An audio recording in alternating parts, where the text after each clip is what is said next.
Pour construire l'autoroute A355 près de Strasbourg, les travaux ont été menés avec pour objectif de préserver les nombreux vestiges archéologiques situés tout le long du tracé. Le Code du patrimoine prévoit que l'aménageur puisse demander au service régional de l'archéologie si le projet est susceptible de faire l'objet de prescriptions archéologiques. Première étape, des diagnostics sur l'intégralité de l'emprise autoroutière. Il y a 405 hectares qui ont fait l'objet d'un diagnostic qui correspondent à la quasi-totalité de l'emprise travaux du contournement ouest de Strasbourg. Il y a plus de 55 sites qui ont révélé plus de 120 occupations ou indices d'occupation d'activités humaines sur ce tracé. Déceler la présence de l'homme sur ce territoire et à toutes les époques n'était pas vraiment une surprise. Cependant, un site tous les 500 mètres, c'est beaucoup.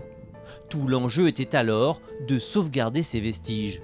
Comme les vestiges archéologiques sont un patrimoine très fragile, non renouvelable, l'idée de la législation est de préserver les vestiges. On ne les fouille que si c'est nécessaire. Donc Arcos a mis en œuvre des protocoles de construction qui permettaient de préserver un certain nombre de vestiges. C'est-à-dire qu'ils n'ont pas décapé la terre arable et ils ont posé directement des sédiments au-dessus des vestiges qui étaient déjà recouverts.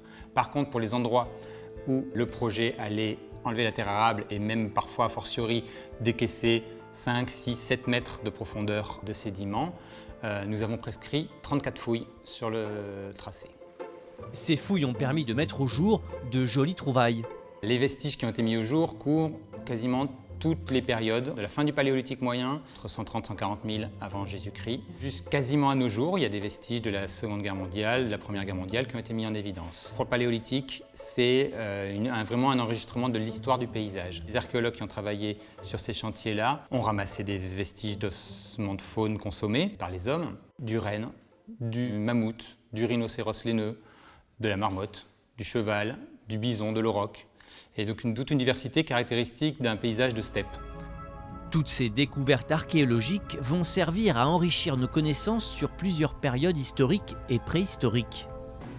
Quand je parle de vestiges, ça peut être le trou du poteau d'une habitation, comme le creusement d'un fossé qui ceinturait un village, comme les tombes qui ont été mises au jour. Chaque vestige est décrit et étudié, mis en perspective par rapport aux autres vestiges qui sont découverts sur ce site, puis mis en perspective par rapport aux autres vestiges qui ont été découverts sur le tracé du contournement ouest de Strasbourg, et plus largement à l'échelle principalement de la plaine du Rhin, mais aussi parfois à l'échelle de l'Europe.